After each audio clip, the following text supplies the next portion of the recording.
Pull up your 401k. I do this once a quarter just to see what's happening. Find the bond portion, the part everyone calls the safe money. Now look at the price chart for the last 12 months. If you are a saver in your 40s or 50s watching that line, you already know what I mean. The Federal Reserve has been cutting rates. Your bond fund did not get the memo. Here's the part that should bother you. Since September of 2024, the Fed has cut 175 basis points off its target rate. That is the move from a range of 5.25 to 5.5% down to 3.5 to 3.75% today, a serious easing cycle by any measure. In every rate-cutting cycle since the 1980s, long yields fell within 100 days of the first cut, every single time. This cycle broke that pattern. In April of 2026 alone, the 10-year Treasury yield rose from 4.26% to 4.40%. The 30-year climbed from 4.88 to 4.98, knocking on the door of 5% while the Fed sat still. So either the rule you learned about bonds is wrong, or the rule is fine and something else is happening that nobody put on the front page. It is the second one. And the answer is sitting inside the title of this video. Most people, when they hear the words interest rate, picture one big lever in Washington. The Fed pulls it down, every rate in the country goes down, mortgages, car loans, the bond fund in your retirement account, all of it. That is the mental model. I had it too for a long time. It is wrong, and the way it is wrong is what is costing you money right now. So let me show you what is actually happening, and by the end of this, you will have 4 things you can check on your own account today. I want to put a name on the thing nobody told you. The Fed does not set the interest rate. The Federal Open Market Committee, the FOMC, sets a target range for the federal funds rate. That is the overnight rate that banks lend each other. Notice the word target. They do not type a number into a computer and lock it. They tell the market where they want the rate to land, and the market gets it there through the Fed's daily operations. That overnight rate is the front end of the yield curve. It is the shortest part. The 2-year, the 10-year, the 30-year, and the rate on your mortgage live on the rest of the curve. And those rates are set every single trading day by buyers and sellers in a Treasury auction, not by anyone at the Fed. So when a Fed cut goes through, it transmits cleanly to the front end. 3-month Treasury bills, money market funds, the rate on your savings account at a bank that bothers to update it. That part works the way you were told. The long end is a different conversation. There the price is set by who shows up to buy and at what yield, day after day, week after week. And right now, the buyers are demanding a higher yield than they were a year ago, even with the Fed cutting. That is the entire mystery, sitting in plain sight. There are 2 rates. The Fed touches one, the market sets the other one for you, and the one the market sets is the one inside your retirement account. You might be thinking this sounds like a contradiction in policy. It is not. It is 2 different policies, 2 different markets, working at the same time. The Fed pushed the front end down 175 basis points.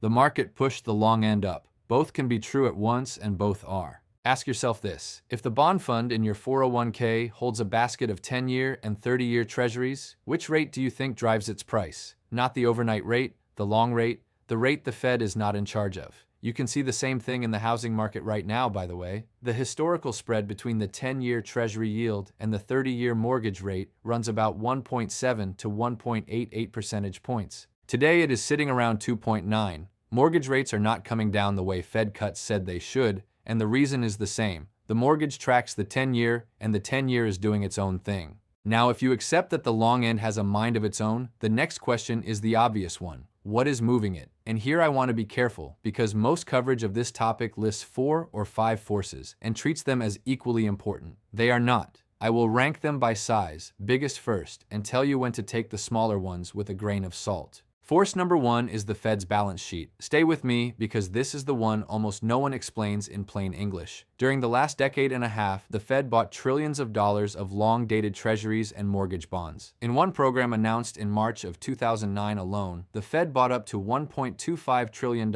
in agency mortgage-backed securities and $300 billion in longer-term treasuries. Imagine the world's biggest buyer walking into a market every single day with an unlimited checkbook. Prices go up, yields go down. That is what they wanted, and that is what happened. Kevin Warsh, who served on the Federal Reserve Board, has been arguing for years that the Fed's balance sheet, not just the policy rate, is the lever that moves long-term yields. He calls it the portfolio balance channel. When the Fed owns the bonds, the private market does not have to absorb them. When the Fed stops owning the bonds, somebody else has to. Today, the Fed is letting bonds roll off. The stated cap on mortgage-backed security runoff is $35 billion a month. The actual runoff is often less because mortgage prepayments slow down when rates are high. But every single bond that comes off the Fed's books is a bond the private market has to buy at a price. And the price they are willing to pay is lower, which means the yield is higher. This is not a temporary thing. This is the operating environment. The biggest buyer in the room left, and the room is repricing without them. You might be thinking, didn't the Fed already lift rates and cause the inflation scare in 2021 and 2022? Yes, and that scare is part of why investors today demand more yield to lock money up for a decade. They got burned, and they remember. That extra yield investors want for locking money up has a name. It is called term premium. If you think short rates are going to average 3.5% over the next 10 years, but the 10-year Treasury is yielding 4.4%, the gap is your term premium. It is compensation for the future being uncertain. Inflation might come back, supply might surge, the Fed might pivot. The longer the lockup, the bigger the compensation investors demand. Term premium has been climbing, and that climb is independent of what the Fed does next week. Now stack force number 2 on top, because this one is even more concrete. Treasury issuance. The US government runs a deficit, and to finance that deficit, the Treasury auctions debt every week. In the third quarter of 2024 alone, the Treasury planned to borrow $740 billion in privately held net marketable debt. In the May 2024 refunding, they auctioned $42 billion in 10-year notes and $25 billion in 30-year bonds in a single round. That paper has to find a buyer. The auction system works on demand. You bid the yield you are willing to accept, the lowest yields win, the highest accepted yield clears the auction, and that is the rate everyone gets. If demand is soft, the clearing yield is higher. Picture this. The Treasury walks up to the auction window. The Fed used to be standing there with a checkbook. The Fed walked away. So now the Treasury is selling more bonds than ever to a smaller crowd of buyers and asking those buyers to pay a price that does not punish them too badly for the fact that another auction is coming next week and another the week after that. The yield has to be high enough to attract them. So it is. The Congressional Budget Office projects that net interest payments on the federal debt will surpass $1 trillion in fiscal year 2026. That is interest alone, not the principal, not the deficit, just the cost of carrying what we owe. And here's the math nobody puts on the screen. The CBO calculates that every 1/10 of a percentage point rise in interest rates adds $379 billion to deficits over the next decade. Multiply that by 10, and you get a 1 percentage point rise, costing about $3.79 trillion over 10 years. Higher yields force more issuance to pay the interest, which pushes yields higher, which forces more issuance. That is the loop. It is not a panic story, it is just arithmetic, and it has been running for a while now. You might be thinking the Fed could just step back in and buy. Sure, in a real crisis, they probably would. But in normal weather, the supply story is bigger than the Fed, and that is the part most coverage misses. Force number 3 is who is actually buying. Foreign holdings of U.S. Treasuries reached $9.487 trillion as of February of 2026. On the surface, that looks reassuring. Total foreign demand is at a record. But the composition has shifted in a way that matters. Foreign private investors, hedge funds, and asset managers and the like accounted for $450 billion out of $480 billion in foreign inflows in the 12 months through June of 2024. Foreign private holdings now exceed foreign official holdings, meaning central banks. China has been a net seller, dumping more than $100 billion in 12 months while still being the second largest foreign holder. So why does this matter? Central banks buy treasuries for policy reasons. They are sticky. They do not sell because the price moved a little. Hedge funds and private investors buy for return. They are price sensitive, and they can leave fast. A friend of mine put it this way recently. He said, "The same total demand, but with different hands holding it, behaves differently when the room gets nervous." He is right. I would push back on the version of this story that says private demand is about to vanish. It is not vanishing. It is large, and it is structural now. But it does mean the bond market is more reactive to bad news than it used to be, and yields move more on weeks when the data surprises. Now let me drop down to the smaller forces because they are real, but they are not the main event, and a video that ranks them as equal to the first two is selling you a flatter picture than the data supports. Force number 4 is stablecoins. Stablecoin issuers like Tether, Circle, Paxos hold treasuries to back their tokens.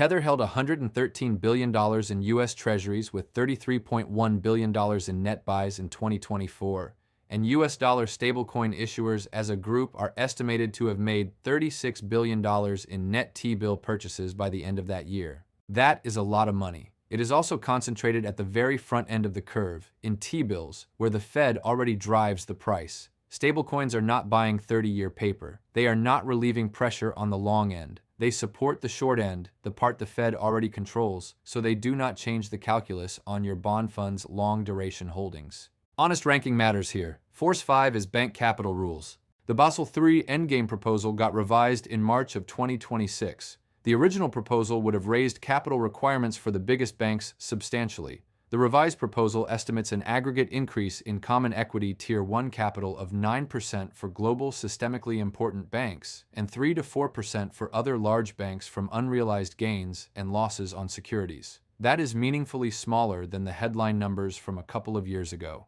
Critics inside the industry argue that even the revised version makes treasuries more expensive for banks to hold, which on the margin reduces their buying. Other analysts say the impact on actual willingness to hold is smaller than the headline numbers suggest.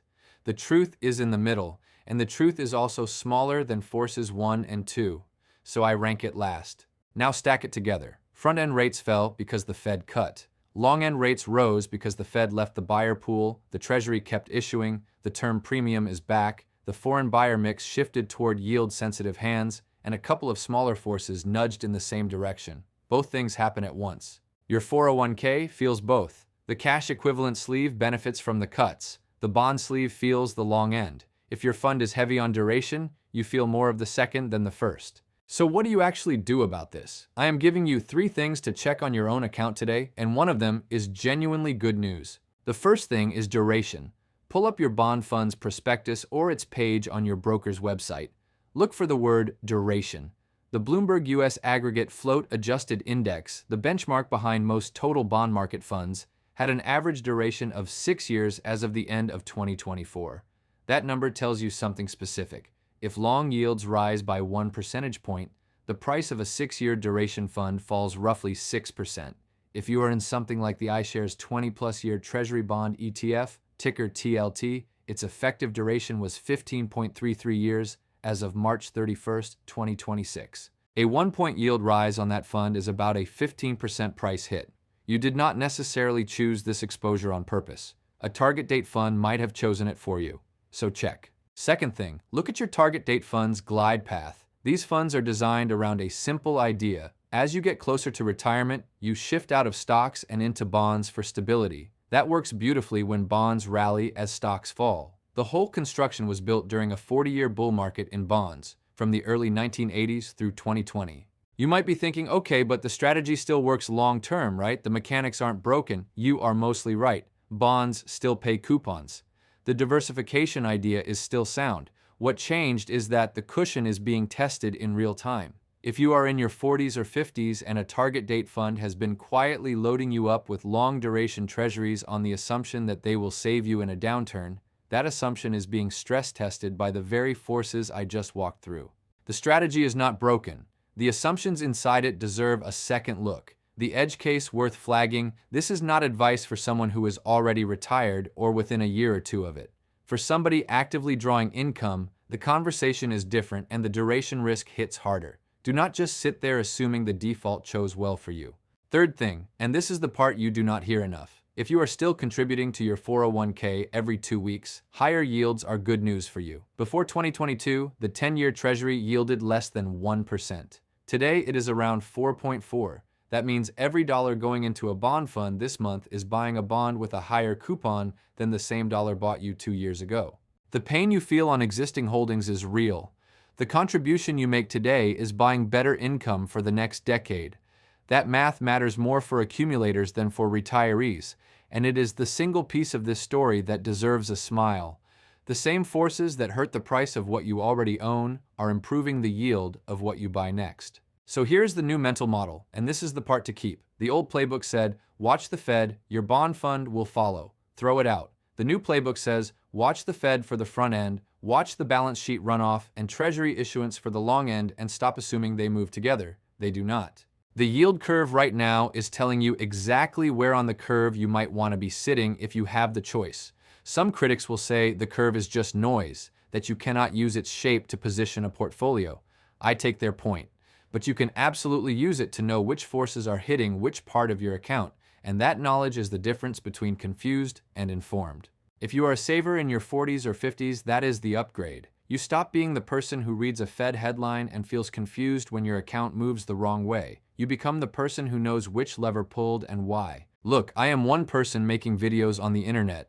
This is general education, not personalized advice. Before you change a single dollar of your allocation, talk to a financial advisor or a fiduciary planner who knows your full picture, your tax situation, and your timeline. That conversation is worth more than any video. If this changed how you think about your bond allocation, hit subscribe. I do one of these every week, and the next one is sitting on the screen right now. There is a date in May that matters more for your 401k than any single Fed meeting. A chair is changing. The institution running the balance sheet I just spent 10 minutes describing is about to be run by somebody new, and most savers have no idea what that means for the safe part of their account. The next video walks through what to check before that handoff. I will see you there.